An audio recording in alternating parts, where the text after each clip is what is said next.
మాసిదోనియాలో సంఘం అంట నిరుపేదలంట. మా దగ్గర ఏముందండి దేవుడికి ఇవ్వటానికి?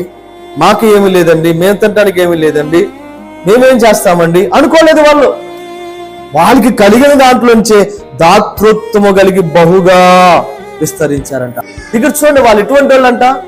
నిరుపేదలంట. వాళ్ళు పెద్ద ధనవంతులేమి కాదు, ఆస్తిపరులేమి కాదు, పెద్ద పెద్ద ఉద్యోగస్తులేమి కాదు, లేకపోతే వారికి ఏదో పెద్ద పెద్ద బిజినెస్ మ్యాన్స్ ఏమి కాదు. అయినా నిరుపేదలు అయినప్పటికీ వాళ్ళు ఎటువంటి వాళ్ళంట? దాతృత్వం కలిగిన వారంట. హల్లెలూయా.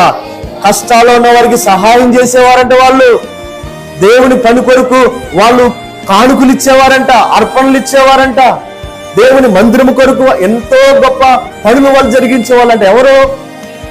ఒకసారి చాలా మంది, నాకే గనక ₹1,00,00,000 ఉంటేనా నేను దేవునికి 10 లక్షలు ఇచ్చేదినండి అంటారు. ఉంటేనా? లేదు కాబట్టి ఆ మాట. ఉంటే నువ్వు కదా ఎవరైనా ఇస్తారు. కానీ నిరుపేదలైనటువంటి మాసిదోనియా సంఘం అంటండి దాతృత్వం కలిగిన వారిగా ఉన్నారంట.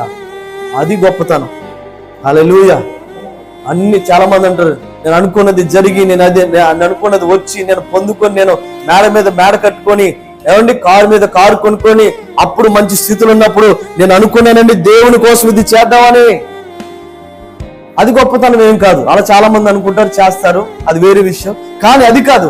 నిరుపేదగా ఉన్నప్పుడు కూడా నువ్వు దేవుని కోసం నిలబడితే, నిరుపేదగా ఉన్నప్పుడు కూడా నువ్వు దేవుని కోసం త్యాగం చేస్తే, నువ్వు దాతృత్వం కలిగి ఉంటే, అది గొప్పతనం.